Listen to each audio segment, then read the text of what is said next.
On se retrouve aujourd'hui pour une nouvelle vidéo et l'heure des comptes a sonné. En effet, vous avez dû vous acquitter d'une coquette somme pour les impôts en 2024 et sûrement pour 2025 que ce sera la même chose. Mais cette année, vous avez dit stop. En effet, vous avez une certaine volonté pour réduire partiellement, voire totalement, votre imposition. Sachez que c'est possible que vous soyez, salarié, que vous soyez indépendant ou encore chef d'entreprise. Il existe bon nombre de solutions qui s'offrent à vous à la condition de ne pas faire d'erreur. Et oui, en effet, une erreur est si vite arrivée quand on ne comprend pas de quoi il s'agit. Et justement, au lieu d'économiser de l'argent, vous allez peut-être en dépenser encore plus. Donc, il faut faire très attention. Malgré tout, vous êtes au bon endroit. Et justement, j'ai décidé de découper ce sujet en deux vidéos. La première, on va évoquer justement l'imposition sur le revenu dans sa globalité, puisqu'il y a énormément de paramètres à prendre en compte. Et je suis sûr que vous ne les connaissez pas tous. Et dans une deuxième vidéo, on évoquera tout ce qui va être solution d'abattement, d'exonération pour réduire partiellement, voire totalement votre imposition.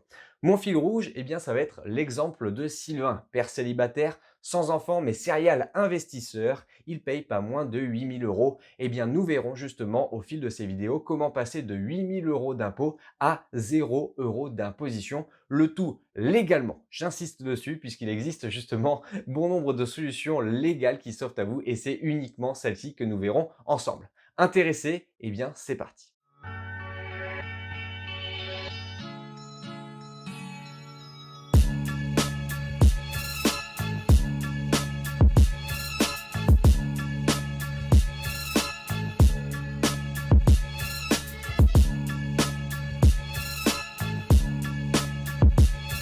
La France est certes double championne du monde en football, mais elle est également championne du monde de la fiscalité. En effet, pas moins de 46,1% du PIB est consacré aux différents prélèvements. Je parle par exemple des différentes impôts, mais également les taxes, comme par exemple l'imposition sur le revenu, mais également la TVA ou encore toutes les taxes relatives à l'immobilier, et ce ne sont que quelques exemples. Alors oui, c'est quand même difficile à croire, les dirigeants justement de notre beau pays sont sans limite quand il s'agit de mettre en place une imposition ou une nouvelle taxe, n'est-ce pas? Bon, malgré tout, l'imposition sur le revenu représente pas moins de 25% des prélèvements. C'est difficile à croire, surtout quand on se dit qu'il n'y a qu'une personne sur deux qui le paye. C'est douloureux et au vu du contexte actuel, la dette qui ne fait que croître, je pense qu'une nouvelle taxe ou une nouvelle imposition va très vite voir le jour. La défiscalisation de l'IR, c'est un sport national et ne pensez pas qu'il n'y a que les plus riches qui le pratiquent. En effet, à toute échelle, cela peut se pratiquer. Donc justement,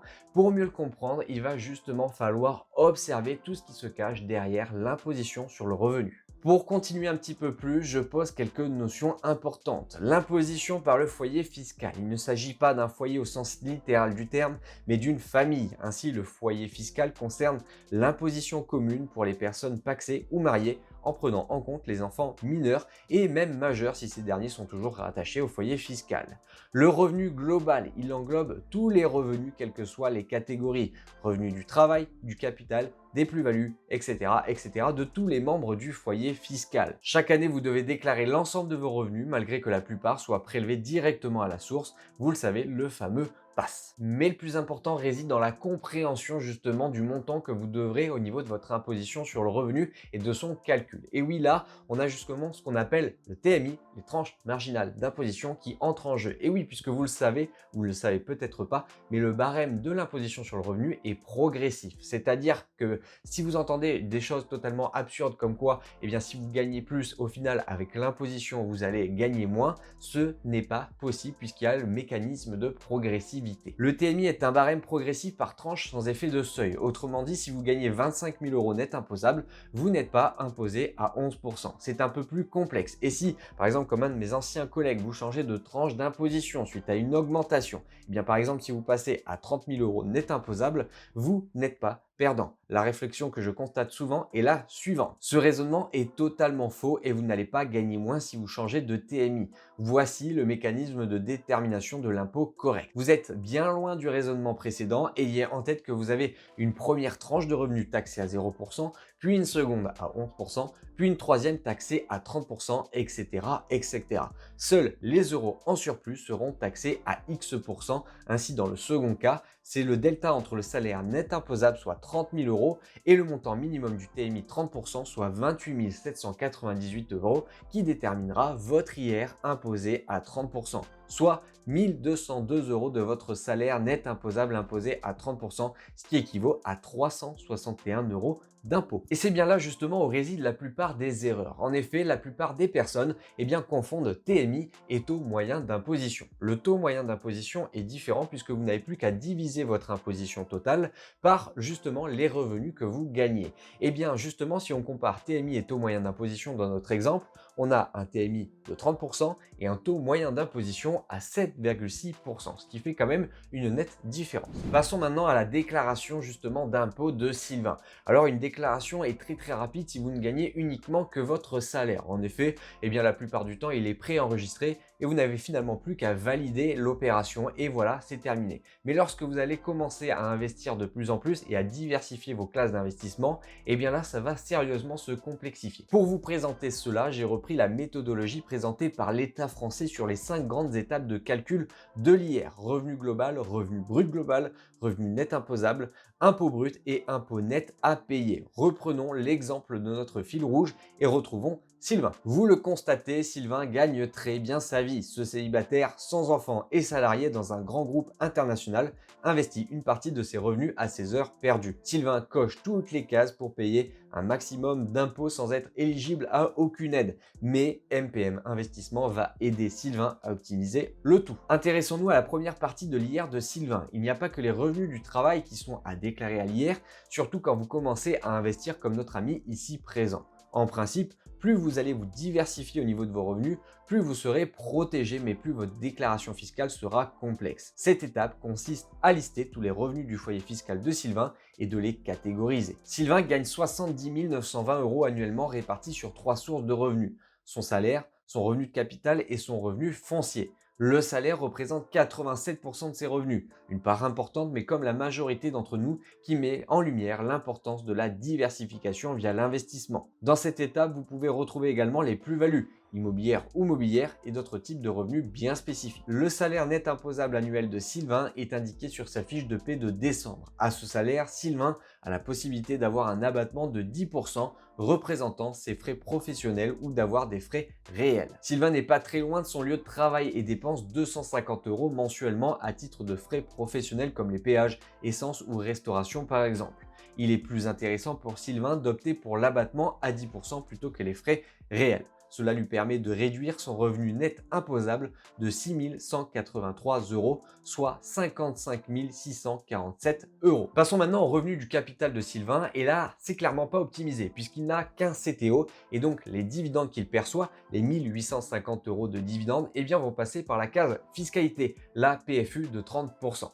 Petit tips MPM Investissement, sachez que si Sylvain avait pu investir justement à la place sur un PEA, il aurait évité cette friction fiscale. C'est pas moins de 555 euros d'impôts d'économiser. Mais ça, Sylvain ne le sait pas puisqu'il n'est pas abonné à la chaîne MPM Investissement et qu'il n'a pas mis un j'aime à cette vidéo. Mais vous ne ferez certainement pas cette erreur. Quant aux revenus fonciers de Sylvain, ils sont optimisés puisqu'il perçoit les loyers de SCPI sur son assurance vie à hauteur de 7 240 euros à l'année. Tant que cet argent reste sur cette enveloppe, Sylvain n'a aucune fiscalité appliquée, donc aucun revenu à déclarer.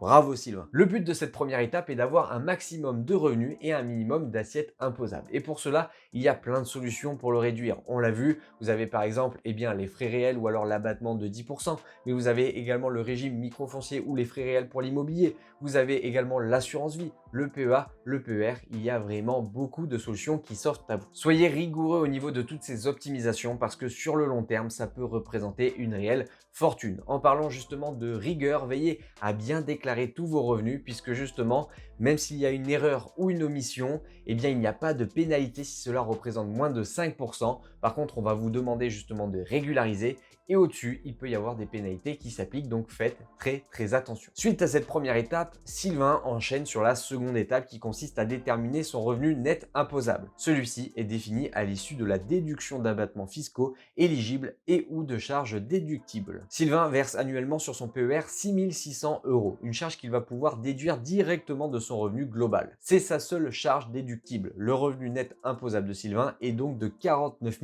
0,47 €. À cela, Sylvain va pouvoir déterminer son impôt brut. Il est célibataire, son quotient familial est donc d'une part et son TMI déterminé à partir de son revenu net imposable qui est de 30%. Le calcul est plutôt rapide et facile. Sylvain va donc payer 8 000 € d'impôt sur ses revenus annuels, soit un taux d'imposition de 11,3%. Mais il reste une dernière action à réaliser par Sylvain car son taux d'imposition, il va pouvoir le réduire à 0%.